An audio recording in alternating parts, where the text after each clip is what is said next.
We're going to go ahead and get started. Welcome everyone to our December meeting of the Restoring Neighborhoods Task Force. Thanks so much for joining us. Per our usual, we're going to run through some policy updates, and then we have two presentations for you, one with Ted Chandler with the AFL-CIO Housing Investment Trust about an LA ballot measure that just passed, and then we're going to talk with Emily Haddock with Enterprise Community Partners about messaging in this post-election environment and how we position ourselves going forward. So with that, I'm going to turn it over. I'm going to pause and ask folks to send your questions and your comments throughout today's presentation. We definitely want your feedback. I know we're all adjusting to the election outcome and what the Trump administration will mean for affordable housing. So again, if you have questions or comments, please just send them to the chat box. We'd love to include that in our conversation today. So our first policy update is that on Monday, President-elect Trump announced his intent to nominate Ben Carson as HUD Secretary. While Dr. Carson does not have housing experience, he is clearly coming from a medical background. He has drawn a lot of attention to housing affordability and urban challenges. He's a very high-profile figure, so that could be good for the housing department and the housing world.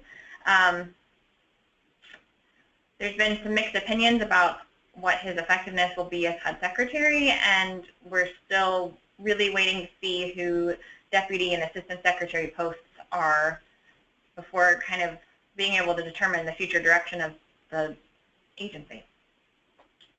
But in case anyone missed that, we do have a nominee for HUD Secretary. So I wanted to hit on that first. Now I'm going to turn it over to Caitlin to talk about appropriations. Thanks, Rebecca. So last night, the text of the continuing resolution for post-December 9th was released, and this new CR would fund the government through April 28th. This CR would actually provide a slight increase from the CR that we're currently operating under. So some of you may remember the last CR had an across-the-board cut for all programs of 0.49%. And this new CR has an across-the-board cut of 0.19%. So you're talking about a slight difference there, but it's in the positive direction. So we're happy about that. The bill also contains $4.1 billion in emergency disaster assistance to areas damaged by flood. Those include Louisiana, West Virginia, and Texas, as well as areas affected from this fall's Hurricane Matthew. The bill also includes $170 million for Flint, Michigan for lead water to address their crisis that they're having. And so this legislation will need to be passed by both chambers and signed by President Obama by 11:59 p.m. on Friday to avoid a government shutdown. There have been rumors circulating today that Democrats are debating whether or not they're going to block the bill. There's a couple sticking points that aren't directly related to housing, but we thought might be worth sharing so that folks understand what's happening. One of the big sticking points is that New York City requested $7 million to protect President-elect Trump. He's been doing a lot of business out of Trump Tower in Manhattan. They requested $35 million, and the bill only gives them $7 million. So there's been a big debate about that. Healthcare payments for retired coal miners are set to expire on December 31st, and this bill extends those payments through April 30th. And a lot of folks are happy to see that provision included, but others have said that this short-term extension is unacceptable. It needs to be a permanent or a longer-term fix to the problem. And then one of the final sticking points is that included in the bill is a provision to expedite the confirmation process for Trump's pick to lead the Pentagon. And under current rules, he is barred from consideration because he has not been outside of the military for 7 years, and this provision would lift that ban so that he could be nominated. So those are three big sticking points that Democrats are working through and deciding whether or not they want to shut down the government over those and others. It needs to all be resolved by 11:59 on Friday, so we'll see. Members are still reading it over, and tomorrow it'll go to the floor for action. So we will see. Thanks, Caitlin, and we will let you know as soon as we know something. through, well, hopefully it'll be by Friday so that the government's not shut down, and we'll put it in our follow-up to the task force so you can get an update on appropriations. But again, who knows for sure what's going to happen, so stay tuned. Just two other updates I wanted to share. One, you may remember in years past, NHC and a number of you have advocated on the Hill about mortgage debt tax relief, and that provision is set to expire December 31st.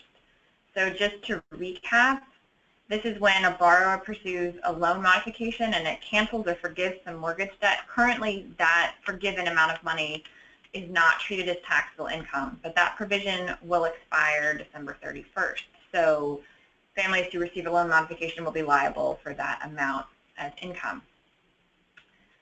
The IRS will accept debt reduction modifications as long as a borrower has a trial offer by December 30th, 2016. So it doesn't have to be permanent.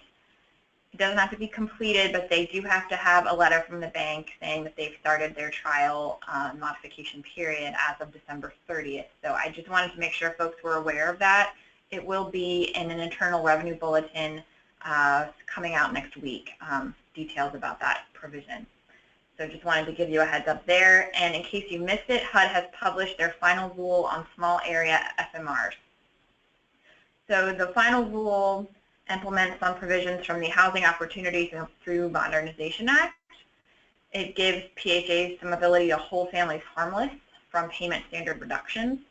It also had some changes from the proposed rule, including adding vacancy rate to the selection criteria and exempting project-based vouchers from being required to use small area FMRs. So because they added in vacancy rate, now 7 jurisdictions are exempt. They are San Jose, Oakland, Oxnard and Ventura, California jurisdiction, Nassau County in New York, Virginia Beach, Newport News area, and Tacoma, Washington. So an interesting tweak to the proposal, and we will have links to all of that in the notes. So with that, I'm going to pull up our presentation to talk about the LA ordinance and turn it over to Ted. Again, please send questions or comments as we go. Would love to hear from you. So Ted. Very good. Thank you, Rebecca. Thank you, Caitlin. I'm Ted Chandler. I'm the Chief Operating Officer of the AFL-CIO Housing Investment Trust. We are a fund that invests union pension capital in building affordable housing. And I'm with you this morning to talk about an initiative that passed in the city of Los Angeles in the general election called, as you see, the Build Better LA Initiative, or as it appeared, Prop JJJ, which means jobs.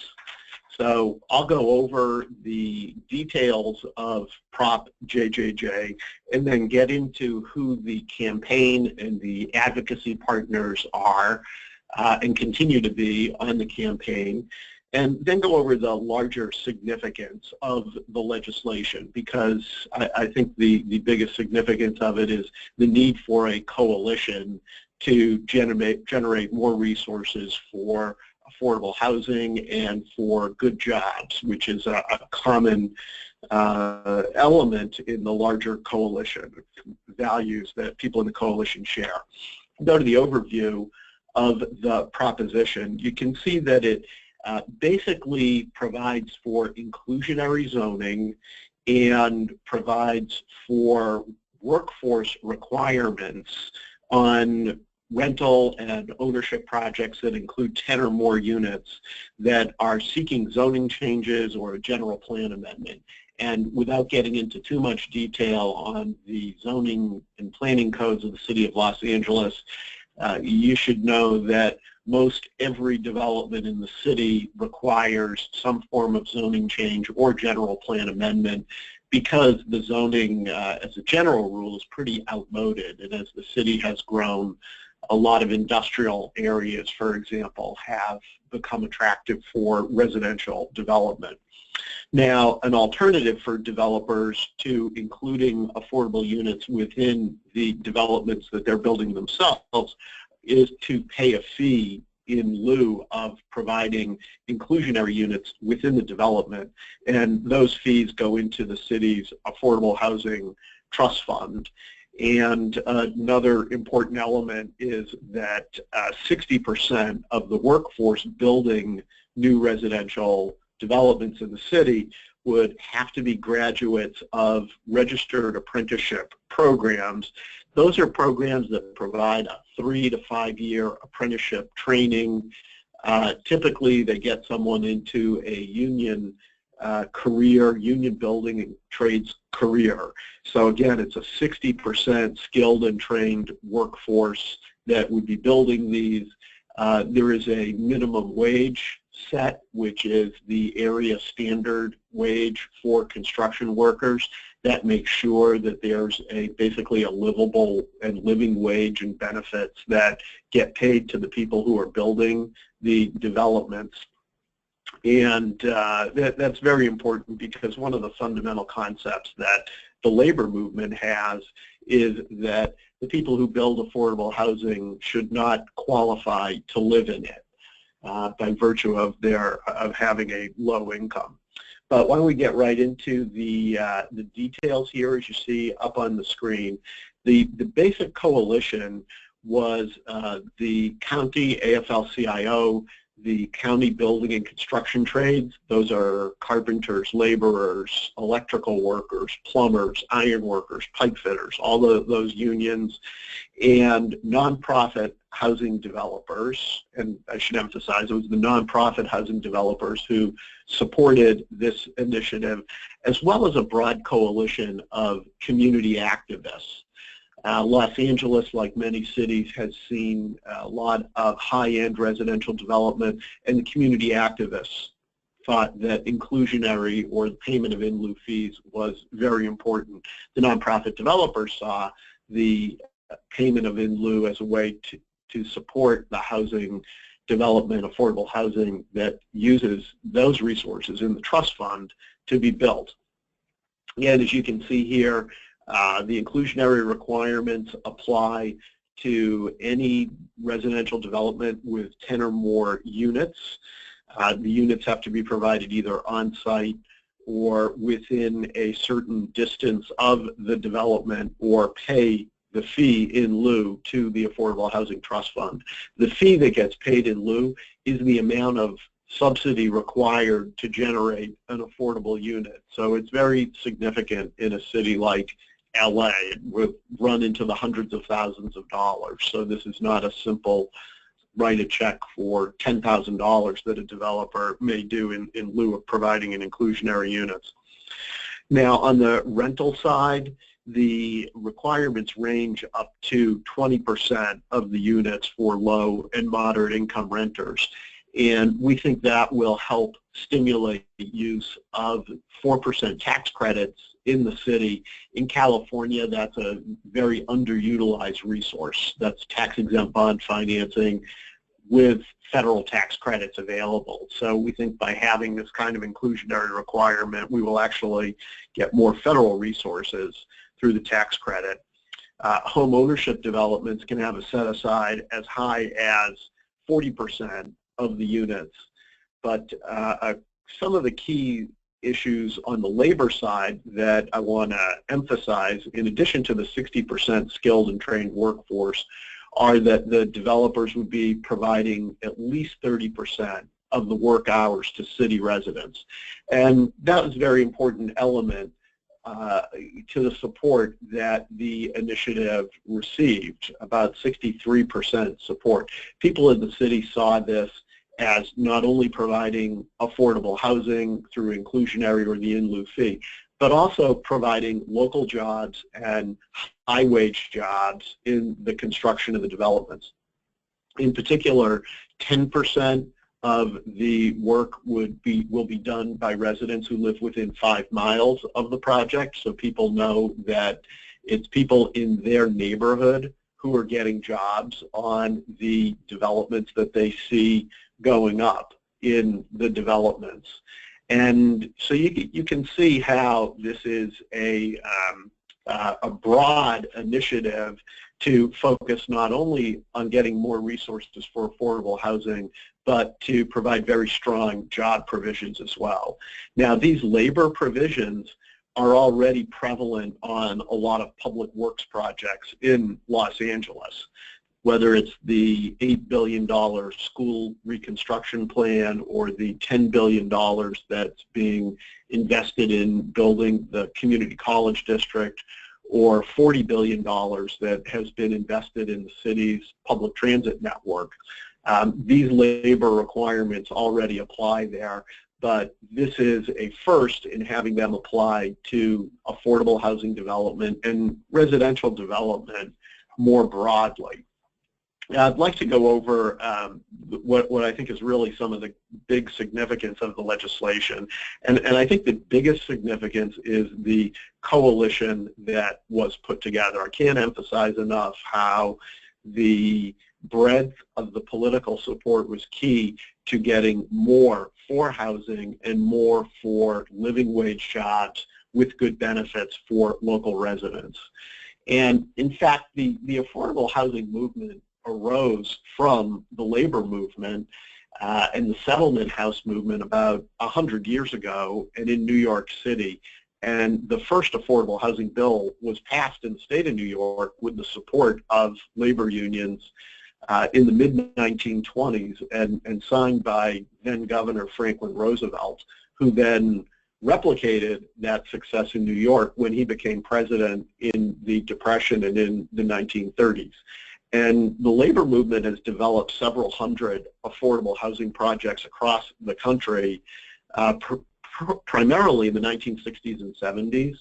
And the coalition here is really what we're trying to build back between affordable housing developers and affordable housing activists and the labor movement, recognizing that when there is a coalition, we get more for housing, that there are more resources, there's more support for affordable housing. So again, the fact that people saw, the voters saw that this was not only about building affordable housing, which people appreciate, but people, for the most part, they already have their housing, but when tied to the local jobs, it was a very popular initiative. There was also a companion initiative for a $1.2 billion affordable housing bond on the ballot. This is the first housing bond that was passed with popular support in the city of Los Angeles' history. So $1.2 billion in local money alone. 80% of that, $1 billion, will go to housing for homeless people, to build new housing for the homeless, $200 million for family housing. That required a 2/3 vote, and it succeeded. And having the labor movement support that bond was really critical. The labor movement is very strong in the city of Los Angeles and really provided the campaign behind that proposition, Prop HHH. And the overall tagline for the two propositions was Prop HHH, a home, Prop JJJ, a job. And it was that straightforward and generated really overwhelming support for these initiatives. So I'm going to pause there. Thanks, Ted. That was great and really interesting. I'm going to give folks a second to see if they have questions, and while they're thinking, I was wondering if you knew of other similar efforts or coalitions forming in other places? Well, this is really in the modern era, I think it's really a first. There's a lot of contention in a lot of cities between the affordable housing movement and the labor movement. I would say in San Francisco, there's been a lot of coalition success between the building trades and the affordable housing movement. But we see in other cities like New York City and to some extent Boston, which are traditionally cities that support both the labor movement and the affordable housing community, where there is a lot of tension between the two communities. And I think that what has been accomplished in LA is a model for housing developers to see that they, and housing activists, that they can get more for housing working with labor, because it is difficult to get more resources without a broad coalition. So we just saw recently in New York City that there was an agreement between the development community and the building trades to extend a property tax exemption in New York City for affordable housing, but it was a pretty tense negotiation. And so we're really trying to bring what's happened on the West Coast to the East Coast, so people see that there is more to be gained from working together. Does that answer your question? Yes, that's helpful. Thank you. And to give you a sense, there was a $400 million proposal for affordable housing in Sacramento last summer, the capital of California, that failed, did not have a broad coalition behind it, that really hadn't reached out to the labor movement for support in a way that included specific job provisions the way Prop JJJ does. And so $400 million for the state of California didn't get enacted, while here we have 3 times that amount, $1.2 billion for the city of Los Angeles alone. Yeah, that's a great example, and I think coalitions and partnerships is certainly going to be an area we're all need to be thinking about in this new environment we find ourselves in at the federal level. Absolutely.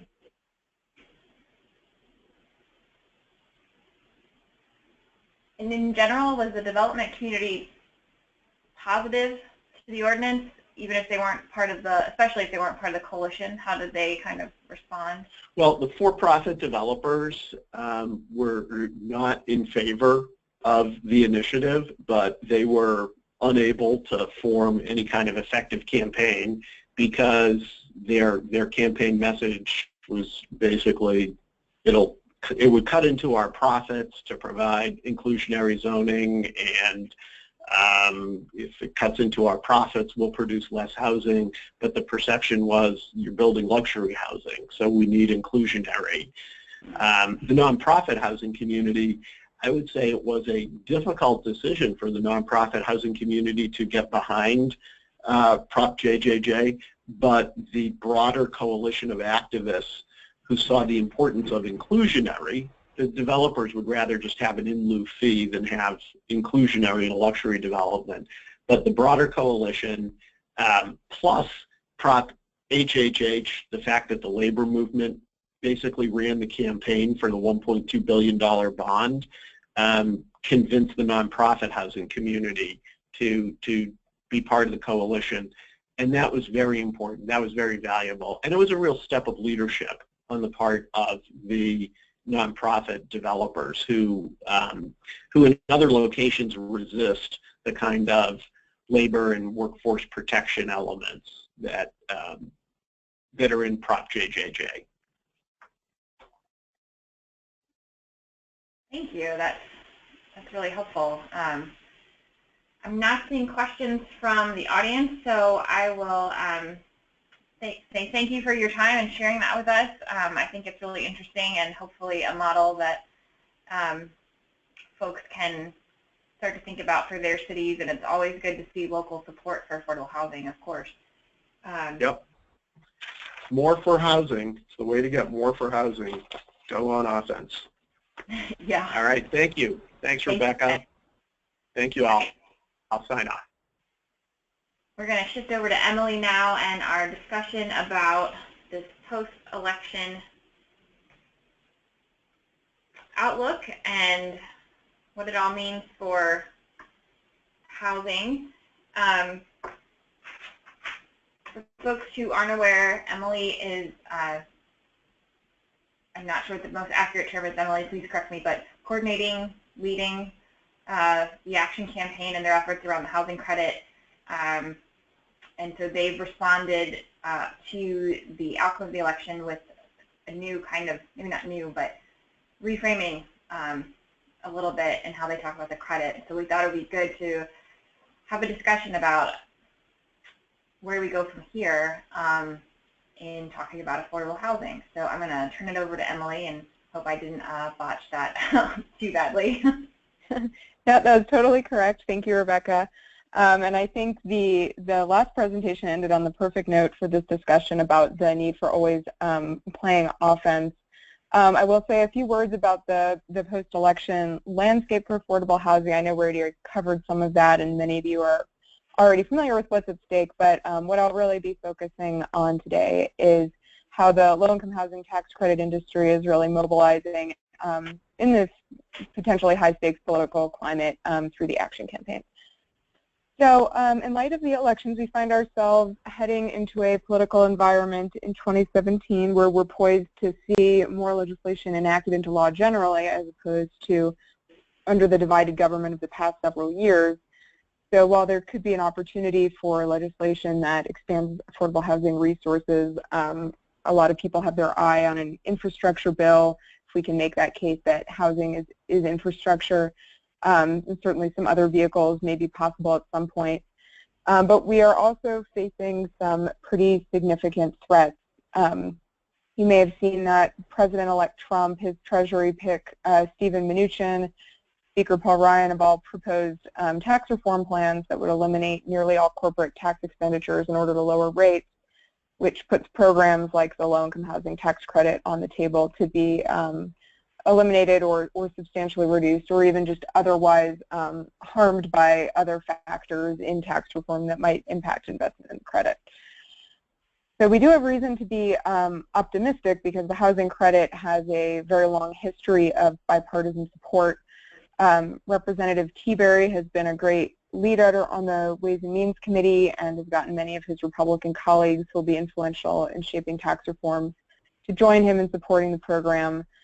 And in the Senate, Finance Committee Chairman Orrin Hatch is the lead Republican sponsor on Senator Cantwell's bill to expand the housing credit, and it's a role that we expect will continue going into next year. We've also gotten several other influential Republicans to join this effort, including just today, Senator Heller from Nevada signed on. So we have a pretty strong foundation of members on both sides of the aisle who we know support the program going into the next Congress.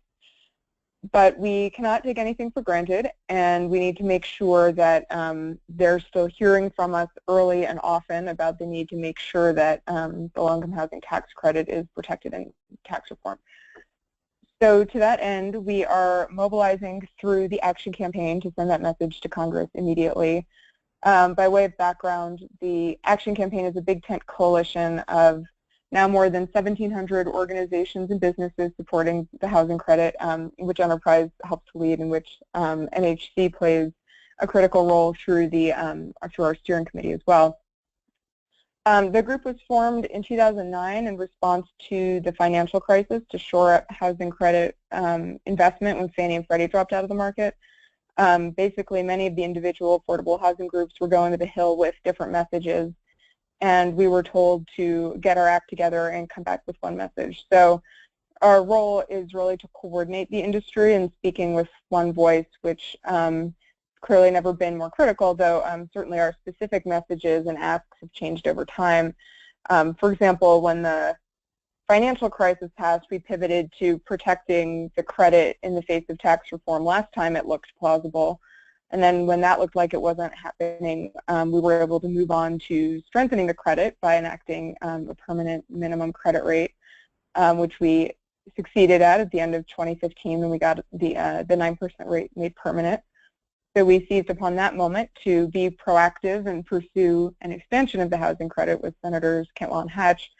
And while we're still going to be continuing that proactive effort and stay on the offense in 2017, we're also going to have to, once again, really shore up our defensive efforts too and speak more about protecting the credit while also continuing to make the case that it should be expanded. So as a first step, the action campaign is sending a letter to the incoming administration and Congress urging them to protect, expand, and strengthen the housing credit as they consider tax reform and investments in our nation's infrastructure. Hopefully many of you have seen the letter, and if not, I can work with Rebecca to make sure you all have access to it if you're interested. The deadline for signatories is today, and we've been really blown away by the response so far.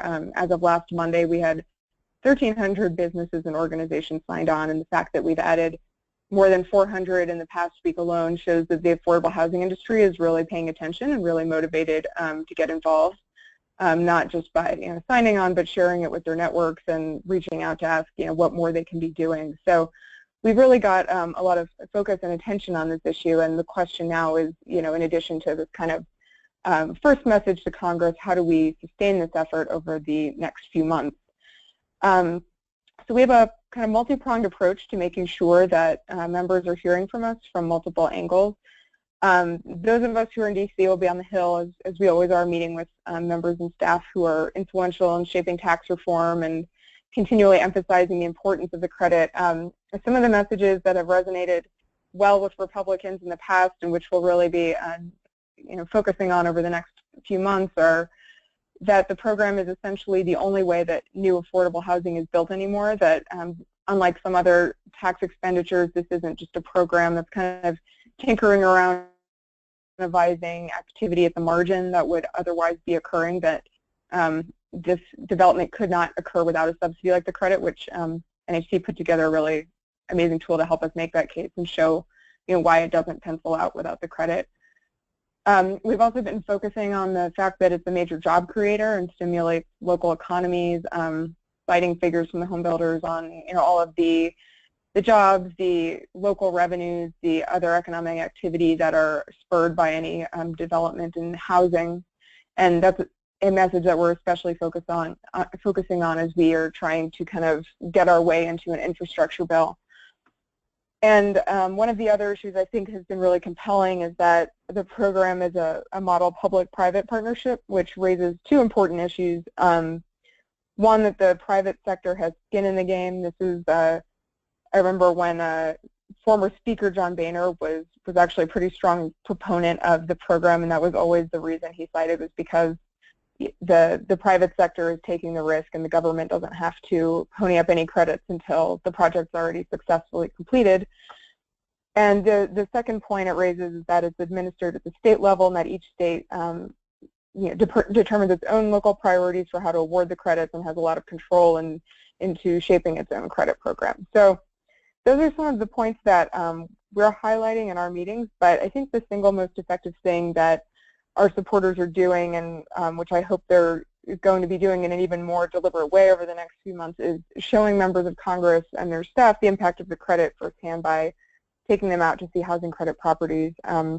We found that the members who are most supportive of the program far and away are the ones who've seen the impact firsthand in their states and districts, and have met the residents and heard their stories and seen how high quality these developments are, and just generally have a more personal connection to the program and don't just see us as one of those many other kind of special interest groups coming to get their claim in the tax code, but really understand why this program is important and meaningful for everyone who benefits from it. Beyond that, we're trying to mobilize groups locally to reach out to their members directly, certainly trying to rework our messaging even a little more to finesse it to appeal to the new Congress and administration. We're still waiting to see what the priorities of the incoming secretaries for HUD and Treasury are going to be, but thinking about how we can kind of plug into things that they're already interested in. And we're also implementing a media strategy to try to place op-eds and editorials and key papers to help elevate the issue so that members are really hearing about it from all angles. So there's a lot of work to be done, but we're in a very good position to do it. We've been working on advocacy around this issue for years and have a really strong and effective network that's growing even just in the past couple weeks, and is really energized to get involved.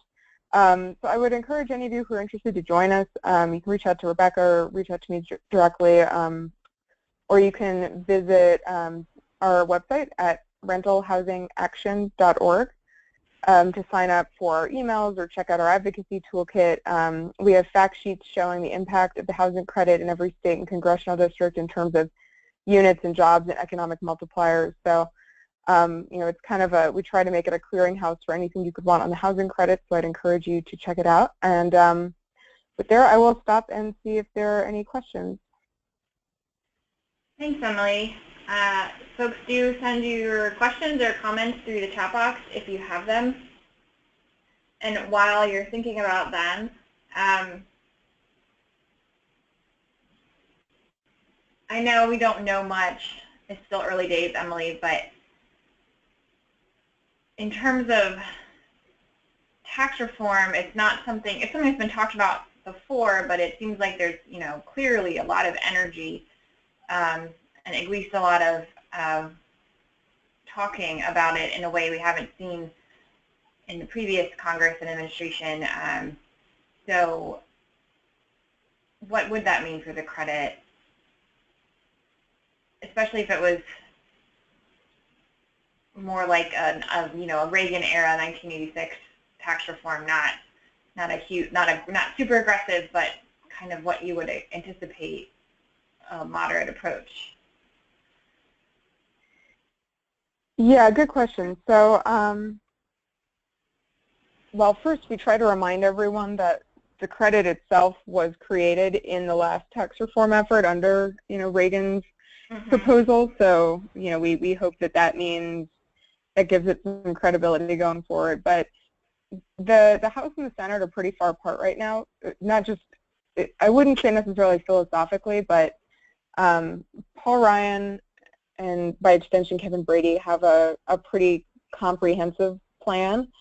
They put out their blueprint this summer, and they talked about kind of generally eliminating most tax expenditures in order to bring down the corporate rate. They only named one on the corporate side of the tax code that they would retain, and they named a couple they would eliminate, and all of the other credits are sort of in this purgatory, waiting to see if, when they actually turn this set of principles into legislative text, if they actually make the cut. We have received commitments from Republicans on the Ways and Means Committee that they're fighting to, make sure the housing credit is part of that, but, until we see it on paper, we are continuing to make that case that has to be part of it. So they're going to be kind of standing over the first volley. The Senate is working on a different effort. Chairman Hatch has been working on some more limited tax reform proposals, but hasn't put out a kind of broad sweeping plan like the House has. And he's starting to meet this week with every member of the Senate to ask them what their priorities in tax reform are. So, by knowing that Hatch is a leader on legislation to expand the housing credit, we know we're already in a good position there. And then having, other senators signed on to this effort, we feel like we're in a good position, but there's going to be a lot that has to be worked out between. I think the Senate's kind of taking an approach of we'll put out this one proposal and then kind of see what the House sends us. So what ends up being proposed in what will probably come out in January or early February from the House is going to really shape what happens in tax reform. And that's not to say if they put something out that eliminates the credit that we won't have opportunities to get back in, but that would certainly, we're really hoping to avoid that scenario. And the Ways and Means Committee is meeting, they have a 2-day retreat next week, the Republicans, to talk about their tax reform plan. So, we're getting our letter up there before that, and we understand that Representative Tiberi is going to bring up the credit at the meeting, and we've been in a good position. Like I said, I mean, having him lead this issue has really been persuasive for other Republicans on the committee. We had, I think, something like 3/4 of the Republicans on the Ways and Means Committee sign on to our last housing credit bill. So, it's not like they don't understand the importance of the program. It's just, what we're up against is really what I think a lot of members see as kind of a once-in-a-lifetime opportunity to really, trim all the fat from the tax code, and they unfortunately see most tax expenditures as things that should probably be cut to bring down the rate. So we're not really competing against other programs or confronting any specific criticism of the program. It's more, do we have members who are willing to fight to keep the program in, even if it means they may not be able to lower the tax rate by as much. And I think we do have that sort of support lined up. But, if we decide to take these couple months to say we're in a good position and not be engaged, then that could change very quickly. Right. So for folks on the call, would you encourage them even now over the next couple of weeks, if they have connections with their representative or senator, especially if they're on Ways and Means, to reach out and give this message now. I mean, I know a lot of us are looking ahead to January and thinking about January, but it sounds like even now some advocacy could be valuable. Yeah, definitely. I mean, while it seems like everything has sort of changed politically since the election, one thing that really hasn't changed that much is the House. And Paul Ryan would love nothing more than to have his legacy be tax reform, and I think sees, you know, now is the time I can get this through without needing to, you know, quite frankly, negotiate with Democrats as much. So I think that, you know, he put out this plan in January, in the summer. They're trying to turn it into a bill. They were even talking about releasing it before inauguration, which doesn't look like it's going to happen anymore, but I mean, they want to get in there really early to kind of set the course of the discussion. So waiting until January to reach out, especially to the House, I would say, is, you know, again, not that it's not like tax reform is going to pass in February. It's going to be many months of back and forth, and they may ultimately decide they don't want to do anything too unpopular, and so they can kind of do some cosmetic changes and not really do the kind of slash and burn that they're talking about now. But I would say waiting until January to start thinking about how to get involved is probably too late. All right. Well, thank you, Emily, so much for that overview of the campaign and the credit and kind of where things sit, at least as much as we can ascertain right now. And I will share the sign-on letter when we conclude our task force meeting today, so that you guys have the opportunity to sign on if you haven't done so already.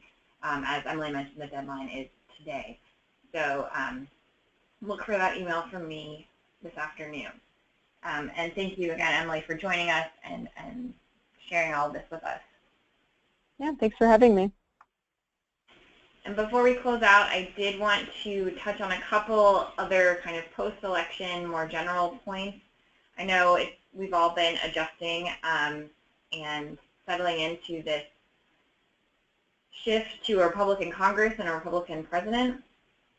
And as we're already seeing, you know, appropriations and tax reform are going to be interesting and challenging. We could see some really, not that it's new, but some tight budget environments, and they could get worse. And so advocacy together as a community will be really important. Being really vocal about housing programs and why they're important will need to be a key part of our strategy going forward. But looking for some positive opportunities in 2017, there are places where this Republican Congress and administration could be energized to move housing policy forward in areas like flood insurance. The National Flood Insurance Program has to be reauthorized in 2017, and if they don't reauthorize it, then people wanting to buy or sell houses in places where flood insurance is mandatory won't be able to do so. So it's a pretty clear economic engine. So, and hopefully they can reauthorize the program and also make some changes to encourage more resilience in building and less motivating to flood-prone areas, and also some support for low-income households living in those areas. So flood insurance is something that NHC will be following closely, and I encourage you to get engaged.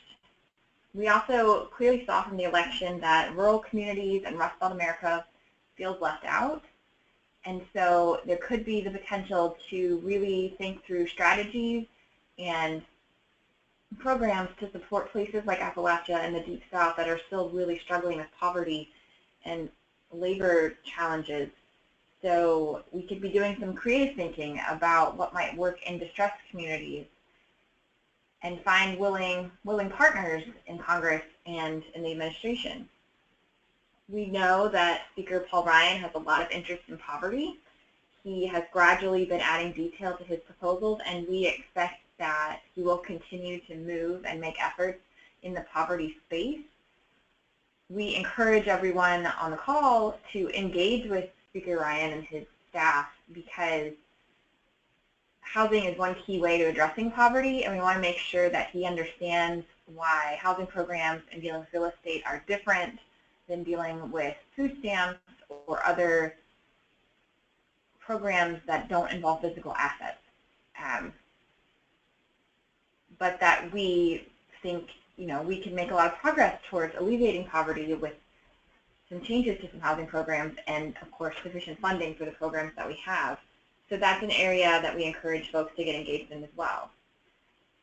As Emily mentioned, we do have our Treasury nominee, Steve Mnuchin, and his nomination suggests some new energy around housing finance reform. Still unclear exactly what direction that might take in the administration or how quickly they would move, but it is something that needs to happen, housing finance reform. We can't stay in a conservatorship forever, at least we'd like not to.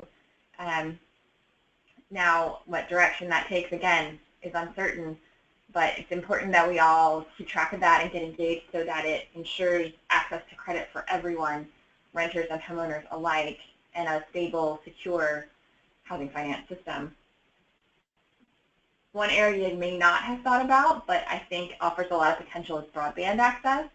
The FCC has made some changes to the Lifeline program, HUD has its Connect Home program, and USDA has some funding for broadband infrastructure. It's an area with really strong bipartisan support, especially in the Senate. There's a Senate Broadband Caucus, and I think it's an area we could see some more policy action in the future, trying to close the digital divide. So encourage you to look into that. And then public housing. We know there's a lot of need, that we've been underfunding it, and the capital challenges are severe, but through programs like RAD and local PHAs that are just taking their own initiative and really proving their ability as developers and managers, there's some opportunity there that hopefully we can pursue in 2017 as well. So just some areas to look at and engage in going forward. I'm not seeing any questions, so I want to thank Ted and Emily again for joining us today. If you have questions, please feel free to reach out. I will send out notes within the next couple of days, and as I mentioned, I will send the action sign-on letter this afternoon in case you haven't had a chance to see that, and encourage you to sign on to that. Thanks so much for joining us, and before I forget, as I was about to, we will have a meeting January 4th, and we will have the Federal Housing Finance Agency talking about their plans for the HARP replacement. So join us for that. So thanks so much, everyone, and we will be in touch.